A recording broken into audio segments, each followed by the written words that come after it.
Hey everybody, it's your favorite YouTuber Anthony Chabot, the Popcorn Open, the #1 YouTuber in the world.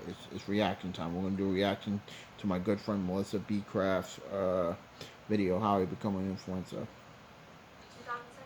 I got ready to give up and move back to my hometown. I like Melissa B. Craft. But I saw her at before Booking I Nuts. gave up on New York for good, I decided to go to one last dance audition. And B, my girl.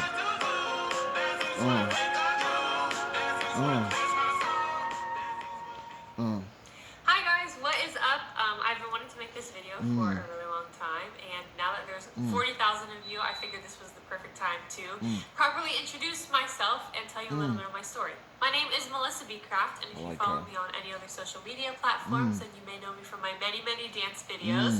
I make videos inspired by movies, music, decades, things like that, and I have a really crazy story. You guys, so I filmed this a few months ago, and you showed me so much support since then. I want to get that YouTube plaque. So I hope you enjoyed this part. Maybe one day. I can't believe I have 40,000 subscribers here just from posting my shorts. I'm so thankful, and I'm excited to be sharing longer videos with you too. So if you have any requests or suggestions, let me know. This video is going to be my story on how I became an influencer, if you will, and how after years of struggle, my dance career finally took off. Some of my most popular and viral videos that you may have seen include the following: this, and this. Wow, I like to dance with her. And maybe even this one.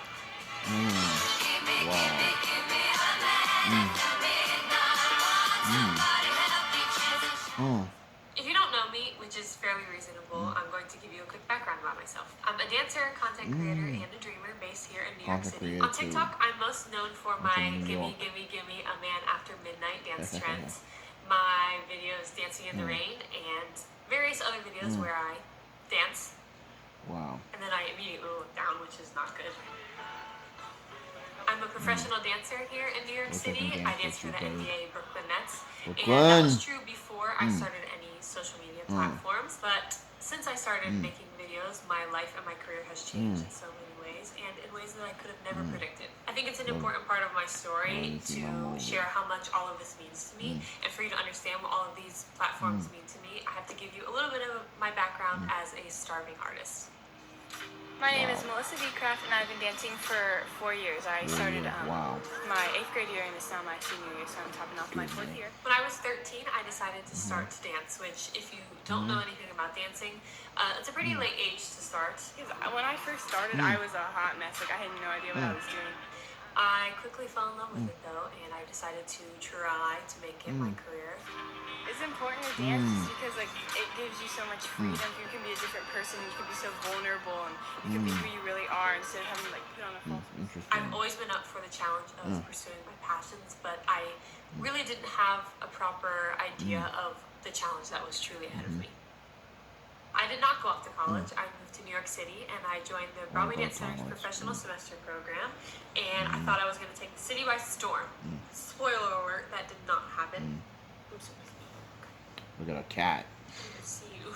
I like dogs. I want your support. Okay. Okay.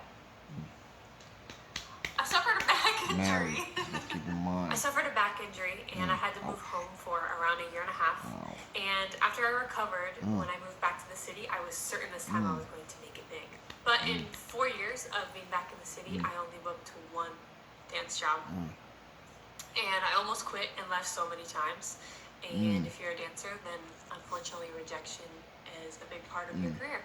To pay the bills, I was living in Times Square with a bunch of other dancers as roommates, and I was waking up at 3 a.m. to commute to New Jersey to teach 5:30 a.m. fitness classes, and then commuting back to the city after to dance and pursue my career. And I think I was maybe the only person in the whole entire city who was commuting away from the city that early in the morning instead of to the city. I told you, crazy. So in 2017, I was about ready to give up and move back to my hometown. But before I gave up on New York for good, I decided to go to one last dance audition. Brooklyn Nets. Love them. They're Brooklyn Net dancers. They like my old Instagram. The Brooklyn Nets. That audition was the Brooklynettes dance team audition, and if you know anything about me, then you know that was a life-changing audition for me. Wow. I not only made the team, but I was also co-captain. scouted by a talent agent at the audition. This success was a tipping point in my life because it kept me in New York, and it kept me pursuing my career that I was very, very passionate about. Making the Nets brought me so many new opportunities, and it was very exciting. I got to travel, I got to perform, I was getting exposure performing in front of so many people, and I was booking some with my agent, but not as much as I wanted. And to be totally honest, my career was not blooming in the way that I had hoped it would after making the team and getting signed. I thought this was going to be my overnight success, but I never really made it. A couple years later, I had finally seemed to be turning a corner in my career and finding some more success. Not a crazy amount, but I was working more, and I had just signed with my dream modeling agent after submitting 12 times. On the 12th time is when I got signed with this agent, which is crazy. And I went to my first casting ever for that agent, and it was a huge trip and a campaign shooting in Uruguay, and I booked it. This was obviously very exciting for me, and I was as optimistic as I had ever been in my career at this time. This was March 2020, by the way. March 2020. An important thing to know about this is this was March 2020. So, it's not looking good. Then, the world shut down. Wow. The NBA just one of many big changes to sports today from this coronavirus. As the day's events unfolded, you got the feeling it was not a matter of if, but when a sports league was going to have to halt play altogether. Yo. Wow. This is more serious than I thought it was. Stephen A. Smith. Within 2 weeks, the dance industry was gone. I and everyone I knew lost I almost died, their jobs. but that'll be All for of another the time dance when I do jobs. my testimony. And any opportunity to do anything in the dance industry, any opportunity to do what I'm passionate about. So I moved back with family. Didn't want to keep paying New York rent, and I realized that there was nothing I could do. Within the first month of being back with family, I realized I needed a creative outlet. So enter TikTok. Rock, we're gonna rock around the clock tonight. Put your glad rags on. Join me. It started as a casual, fun thing for me, just a creative outlet, and people made fun of me, but I didn't really care. It was a way for me to dance and do what I loved during a really challenging time. I did a few of the dance trends, but I focused on mainly making my own dances and choreography. Rock tonight. We're gonna rock, rock, rock till the broad daylight. We're gonna rock. My early success was so exciting. Getting 10,000 views on a video was mind-blowing to me. It kept going, and I decided I was going to commit all of my effort into this. And I had this distinct thought that I remember, I specifically remember having this thought, that maybe by the end of this pandemic, I will have 10,000 followers. I wish. I had I no wish idea 1K. what was in store for me. Here's where things get interesting, and you're gonna think I'm crazy. But what I did, this was my grand plan to grow my TikTok page. In the evening, I would pick 3 songs, 3 outfits, and I would make 3 choreographies. And then the next day, I would wake up at like 6 in the morning, and I would do my hair and makeup, and I would go out on the driveway, and I would film those 3 ideas, and I would change it in the garage in between I filming never them. use a TikTok. And those are my 3 videos to post a day. I posted 1 in the morning, 1 at lunchtime, and 1 in the evening. And that was my grand plan. During COVID, I was basically clocking in every day at 6 a.m. to make TikToks. And whenever I tell this story, people always ask me, Melissa, why 6 a.m.? And I have a couple of reasons. One is I didn't want anyone to see me in the crazy costumes that I was wearing. Insert me doing cats choreography on the driveway. She got a sense of humor, but she's Because like I said, if you were on TikTok in the early days, people made fun of you, but who's laughing now? And then 2, the lighting was so good early in the morning. And then 3, I was done filming by like 8:30 a.m. And then I had the whole day to do whatever else I wanted to do, like play Animal Crossing or something.